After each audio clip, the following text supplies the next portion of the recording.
Hello everyone, स्वागत है आप सभी का दी नॉलेज क्लासरूम के यूट्यूब चैनल पर। दोस्तों, आज की इस अपने इतिहास की वीडियो के अंदर हम पढ़ने वाले हैं 1857 का विद्रोह होने के बाद भारत में क्या स्थिति रहती है। जब 1857, क्योंकि हमने अपनी पिछली वीडियो के अंदर जाना था कि जो 1857 का विद्रोह है उसकी असफलता के क्या क्या कारण थे। दोस्तों, मेरा नाम है राजेश कुमार और आप देख रहे हो द नॉलेज क्लासरूम का यूट्यूब चैनल। आपने यदि इस चैनल पर हमारी पिछली वीडियोज को नहीं देखा तो आप उनको भी आवश्यक देखिएगा, ताकि एक रूटीन इस विषय को लेकर के आपका बन सके। तो चलिए शुरू करते हैं आज की इस वीडियो, जिसमें हम पढ़ने वाले हैं 1857 के विद्रोह के बाद भारत की स्थिति। विद्रोह के बाद यानी कि जो 1857 का विद्रोह था, जिसको हम भारत का प्रथम स्वतंत्रता संग्राम, भारत का पहला या प्रथम स्वतंत्रता संग्राम जिसको हम कहते हैं, कह सकते हैं, भारत का प्रथम स्वतंत्रता संग्राम जिसको कहा जाता है। और इसी विद्रोह को क्या बोला जाता है? 1857 के विद्रोह को ही सिपाही विद्रोह का नाम भी दिया जाता है। सिपाही विद्रोह भी इसको बोला जाता है।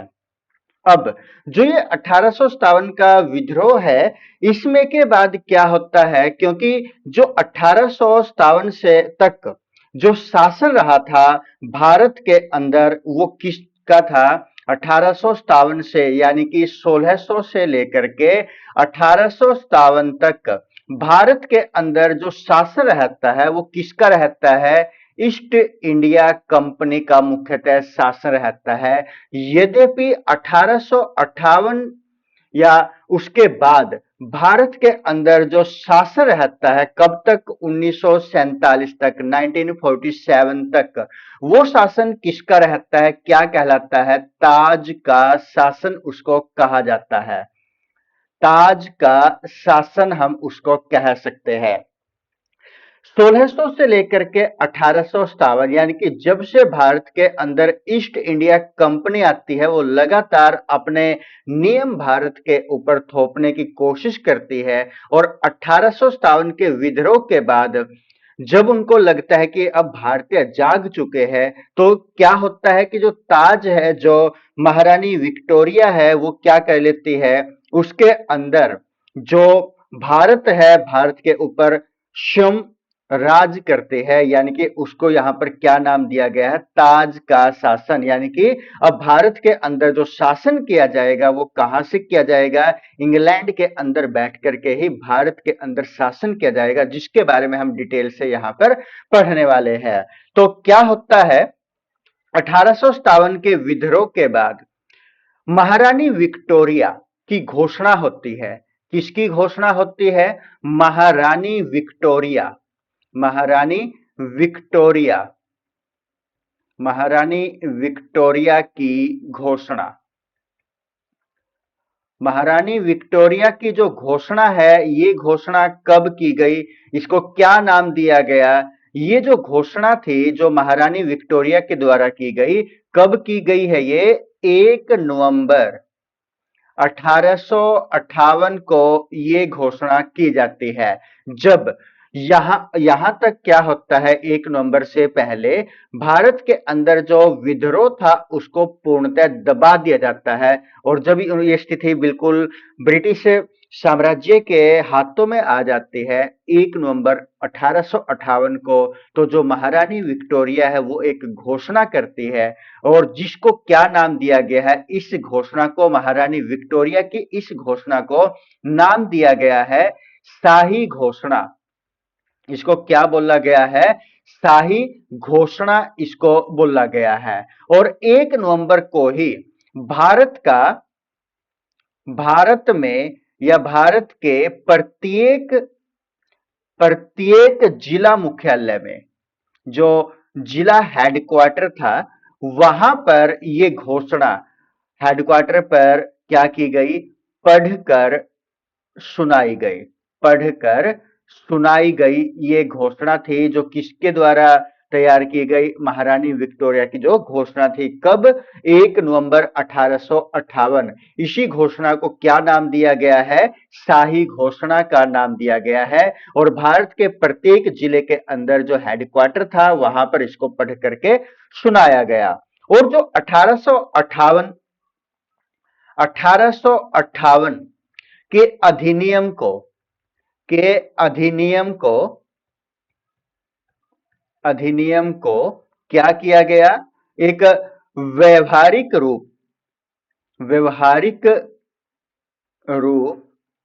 प्रदान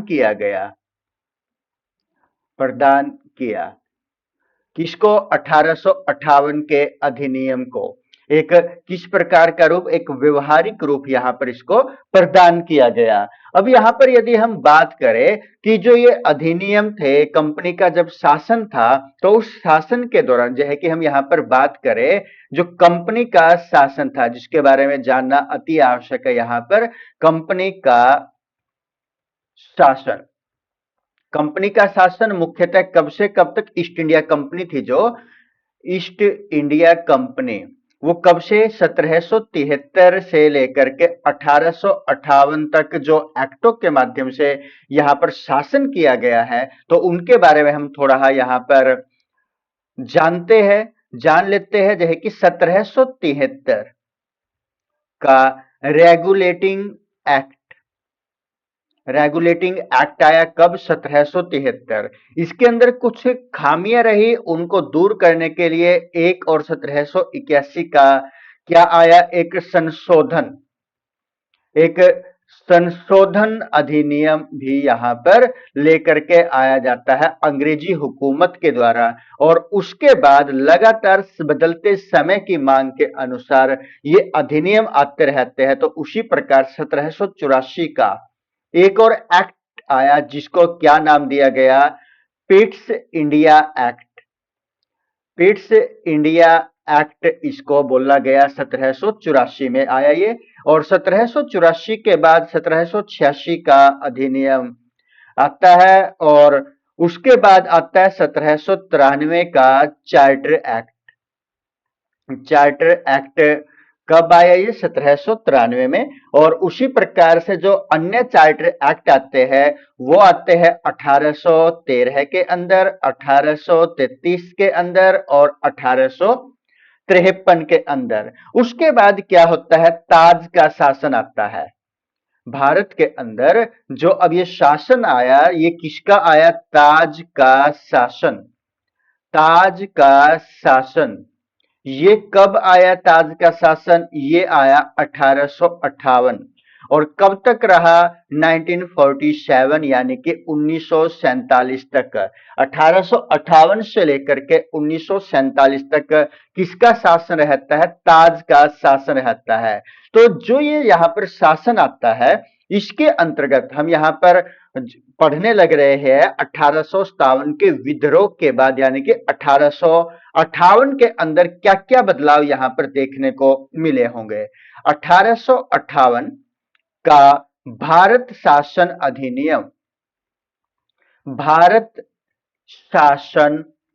अधिनियम ये कब आया?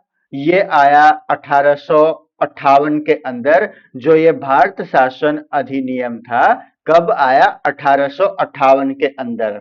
ये यदि देखा जाए, जो 1858 का भारत शासन अधिनियम था, इसकी क्या क्या विशेषता रही होगी? इसका मेन उद्देश्य क्या था कि भारत के अंदर जो शासन है उसको अच्छा बनाया जाए। यानी कि भारत के अंदर शासन को अच्छा बनाने वाला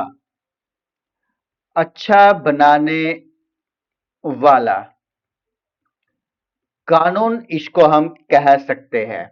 क्योंकि इस अधिनियम के अंदर कुछ नियम इस प्रकार से तैयार किए गए कि जो यहाँ पर कंपनी का शासन था उसके अंदर जो त्रुटियां रही थी, कमियां रही थी, वही कमियां वर्तमान भारत के अंदर जो कंपनी के बाद यहाँ पर ताज का शासन आया है उसके अंदर किसी भी प्रकार की गुंजाइश कमी की न रहे। तो ये शासन को बहुत हद तक अच्छा बनाने वाला कानून हम इसको कह सकते हैं। इसी कानून के तहत या इसी अधिनियम के दौरान क्या किया गया ईस्ट इंडिया कंपनी को क्या कर दिया गया? समाप्त कर दिया गया। समाप्त कर दिया किसको? ईस्ट इंडिया कंपनी को क्या कर दिया गया? समाप्त कर दिया गया। और जो ये अधिनियम था 1858 का भारत शासन अधिनियम, इसके अंदर क्या हुआ? और भारत का जो शासन था, भारत का शासन वो अब किसके हाथों में चला गया? वो मुख्यतः चला गया महारानी महारानी विक्टोरिया के हाथों में। महारानी विक्टोरिया के हाथों में भारत का शासन मुख्यतः चला जाता है। और इसी अधिनियम की अन्य विशेषताएं क्या रही है कि जो गवर्नर जनरल था, कौन था? गवर्नर जनरल था, उसका जो पदनाम था, का जो पदनाम था वो बदल करके, वो क्या कर दिया गया? बदल दिया गया। बदल करके क्या कहा गया उसको? भारत का वायसराय। भारत का वायसराय इसको कहा जाने लगा। यानी कि जो गवर्नर जनरल था, गवर्नर जनरल के नाम को यहां पर जिसका पदनाम था उसको बदल करके अब क्या कहा जाने लगा? भारत का वायसराय अब इसको कहा जाने लगा। गवर्नर जनरल को भारत का वायसराय कहा जाने लगा। अब जो ये भारत का वायसराय बना है, अब यहां पर इसकी क्या क्या विशेषताएं रही होगी? ये मुख्यतः जो महारानी विक्टोरिया थी, ये उसका प्रतिनिधित्व करता था, प्रत्यक्ष रूप से उसी का प्रतिनिधित्व किया करता था। यानी कि जो ब्रिटिश ताज था, ब्रिटिश ताज का प्रत्यक्ष प्रतिनिधि, प्रत्यक्ष प्रतिनिधि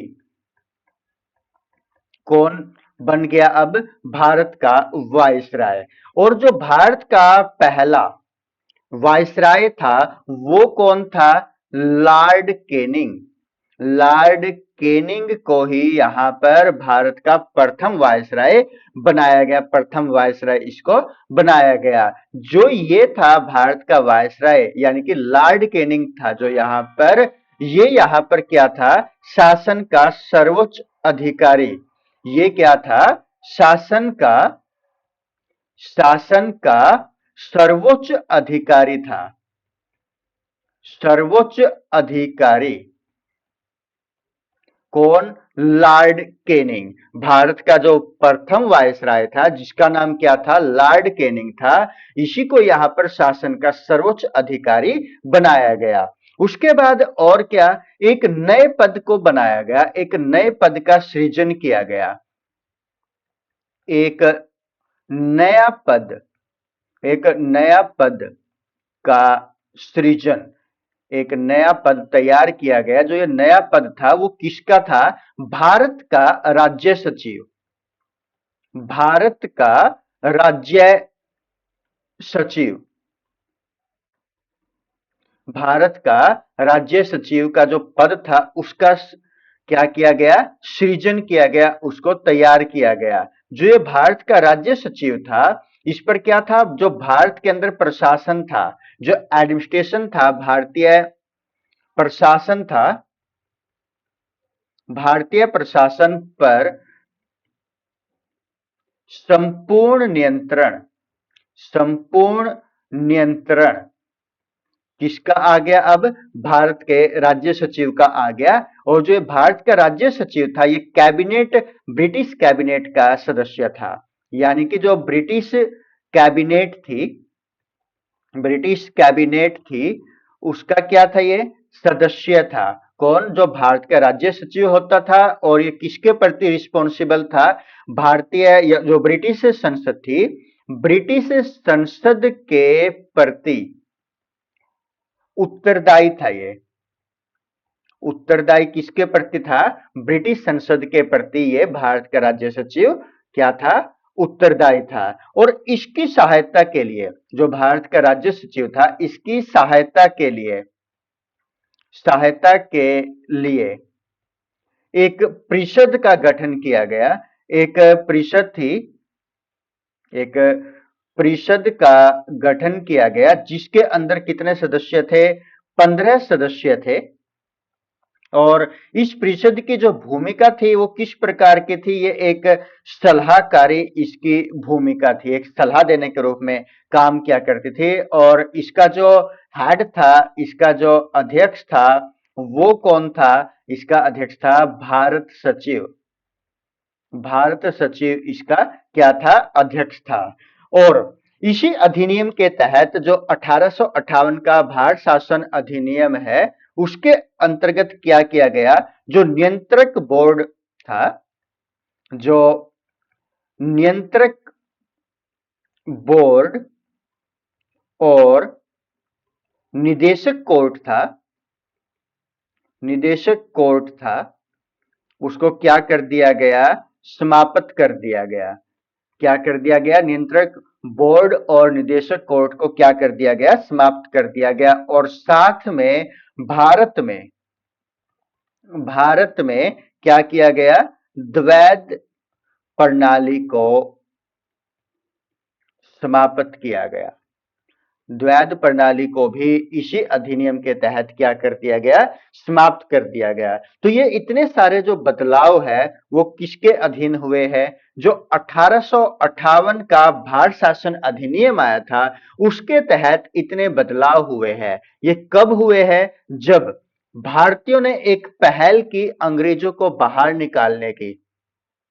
यद्यपि जो उनका ये प्रयास था असफल रहता है, फिर भी अंग्रेजों को अब ये लगने लग गया था कि अब वो ज्यादा दिन भारत के अंदर नहीं टिक पाएंगे यदि ये अपने अंदर कुछ ना कुछ बदलाव न करे। अर्थात अंग्रेज भारत के अंदर यदि शासन करना चाहते हैं तो उन्हें लोगों के हिसाब से चलना पड़ेगा, उनको कुछ ना कुछ अपने कानूनों के अंदर बदलाव करना पड़ेगा, तब जाकर के वो भारत के अंदर एक विश्वास, भारत के लोगों में विश्वास कायम कर सकते हैं। और इसी के तहत जो भारत शासन अधिनियम 1858 है वो भारत के अंदर लागू किया गया, जिसके अंतर्गत हमने आज की इस वीडियो में देखा कि बहुत सारे बदलाव है जो प्रशासन के अंदर किए गए थे। तो दोस्तों, आपको ये छोटी सी वीडियो भारत शासन अधिनियम या बोलिए कि 1858 या 57 के बाद का भारत किस प्रकार का रहा है, ये वीडियो आपको किस प्रकार की लगी, हमें कमेंट करके आवश्यक बताइएगा। और दोस्तों, यदि आपने अभी भी हमारे इस चैनल को सब्सक्राइब नहीं किया तो प्लीज दोस्तों चैनल को सब्सक्राइब कर लें। और वीडियो यदि आपको पसंद आई है तो एक लाइक भी आप आवश्यक करें। और एक वीडियो के अंदर यदि आपको कमी लगी है कहीं ना कहीं पर तो आप एक कमेंट के माध्यम से भी आप हमें आवश्यक अवगत करवाएं, ताकि हम अपनी कमी को दूर करने का प्रयास करें। धन्यवाद दोस्तों। जय हिंद।